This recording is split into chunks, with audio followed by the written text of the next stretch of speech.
दोस्तों आज हम बात करने वाले हैं कि भारत के समुद्री तट के बारे में, कि भारत के समुद्री तट कहाँ तक लगती है, कितनी इनके राज्यों की संख्या है, ठीक है, सबसे ज़्यादा समुद्री तट किसका है और सबसे कम किसका है, ठीक है, और इन समुद्री तटों को हम क्या नाम देते हैं, इस पर आज हम चर्चा करेंगे।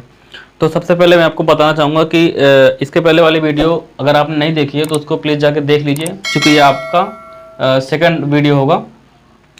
तो अगर भारत के तटीय भाग की बात करें तो लगभग जो तट है, मतलब केवल तट की बात कर रहा हूँ मैं, तो ये आपका 6100 किलोमीटर है। ये मैंने पहले भी बता रखा है आपको कि ये गुजरात से स्टार्ट कर लो, ठीक है। गुजरात की कितने हैं, 1214, ठीक है, 1214 किलोमीटर है इसका तट, जो कि सबसे ज़्यादा है, ठीक है। और 151 है गोवा का, ठीक है, 151 किलोमीटर जो है वो गोवा का तट पड़ता है, जो कि सभी में सबसे कम है। टोटल अगर बात करें तो एक से आप काउंटिंग कर लो तो लगभग आपको 8 और एक 9, ठीक है, 9 ऐसे राज्य हैं जो कि भारत के तट पर स्थित हैं। अच्छा, तो अब हम यहाँ से दोनों को डिवाइड करते हैं, ठीक है। पहले तो मैंने बता दिया कि ये जो तटों की टोटल संख्या है वो कितनी, टोटल जो दूरी बनती है वो 6100 किलोमीटर बनती है। और अगर हम इसको मिला दें अंडमान, जो कि 1962 है, ठीक है, 1962 किलोमीटर अंडमान है, और ये आपका लक्षद्वीप, इस पूरे को मिला दें तो ये टोटल जो डिस्टेंस बनती है वो बनती है 7516 किलोमीटर की, ठीक है। अब इसको हम डिस्ट्रीब्यूट करते हैं दो तरीके से। पहला कि जो आपका भारत का नक्शा है उसमें जो लेफ्ट का होता है वो हम राज्यों के आधार पर डिवाइड करते हैं, ठीक है। ये हम करेंगे किसके आधार पर, राज्यों के आधार पर। और जो राइट वाला हिस्सा होता है इसको हम करते हैं नदियों के आधार पर, नदियों के आधार पर, ठीक है। तो अब राज्यों के आधार पर पहले देखते हैं कि यहाँ से स्टार्ट करते हैं गुजरात से। सबसे लंबी तटरेखा किसकी है, गुजरात की। कितनी है, 1214 किलोमीटर, ठीक है। तो गुजरात से लेकर यहाँ पे आपका दमन द्वीप है, ठीक है, यहाँ लगभग महाराष्ट्र तक का साइड ले लो, ये पूरा जो आता है इसको बोलते हैं काठियावाड़ तट, काठियावाड़ तट, ठीक है। ये आपका यहाँ से यहाँ तक का क्या बन गया, काठियावाड़ तट। और उसके बाद महाराष्ट्र से आप गोवा तक का जो ये वाला हिस्सा है, ठीक है, इसको बोलते हैं कोंकण तट, ठीक है, कोंकण तट।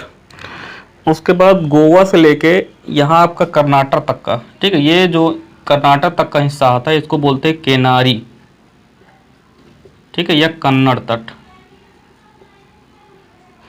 ठीक है।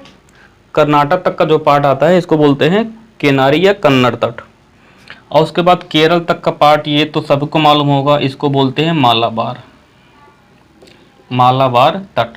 सबसे पहले वर्षा कहाँ होती है, जो स्टार्ट मानसून होता है तो सबसे पहले वर्षा होती है आपका मालाबार तट में, ठीक है। अब ये तो हो गया राज्यों के आधार पर। एक बार मैं दोबारा रिवाइज कर रहा हूँ।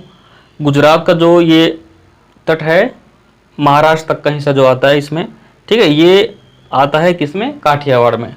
फिर महाराष्ट्र से लेकर गोवा तक का जो हिस्सा आता है वो आता है कोंकण तट में। फिर गोवा से लेकर कर्नाटक तक का जो हिस्सा आता है वो आता है केनारी या कन्नड़ तट, ठीक। और उसके बाद जो केरला का पूरा तट है ये है मालाबार तट, ठीक। ये हो गया राज्यों के आधार पर। अब हम चलते हैं नदियों के आधार पर, ठीक है। नदियों के आधार पर हम देखेंगे कि इसको किन किन भागों में डिवाइड किया गया है। तो दोस्तों आपको पता होगा तमिलनाडु के पास में एक नदी निकलती है जिसको बोलते हैं कावेरी, ठीक है। और आंध्र प्रदेश के पास से एक नदी निकलती है, इसको बोलते हैं हम कृष्णा, ठीक है।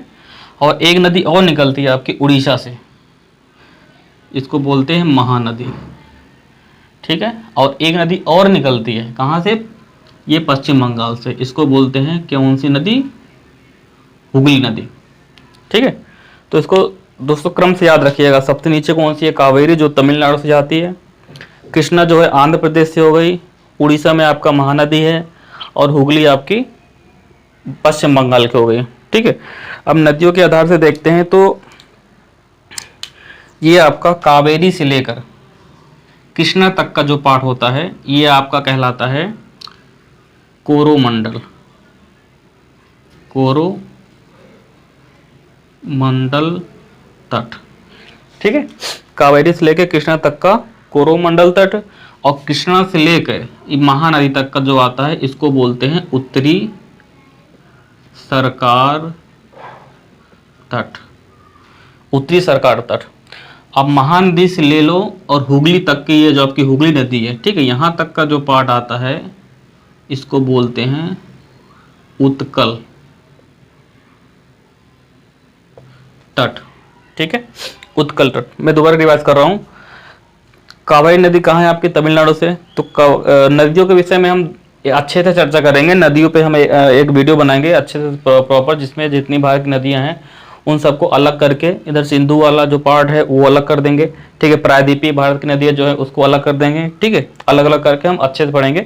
अभी केवल मैं आपको एक परिचय दे रहा हूँ कि कावेरी नदी आपके तमिलनाडु से निकलती है, ठीक है। इधर आंध्र प्रदेश से जो आपकी कृष्णा नदी आती है, इन दोनों के बीच का जो होता है वो क्या कहलाता है?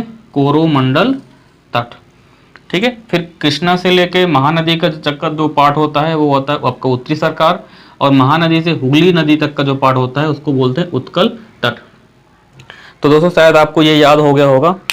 एक बार मैं फिर से रिवाइज कर देता हूँ। गुजरात से लेकर देख लीजिए, गुजरात का जो ये तट है वो काठियावाड़ तट, गुजरात से नीचे आएंगे गोवा तक का कोंकण तट, फिर गोवा से कर्नाटक तक का केनारी या कन्नड़ी तट, फिर कर्नाटक से केरल तक का मालाबार तट, ठीक है। सबसे पहले वर्षा जो मानसून आता है कहाँ आता है?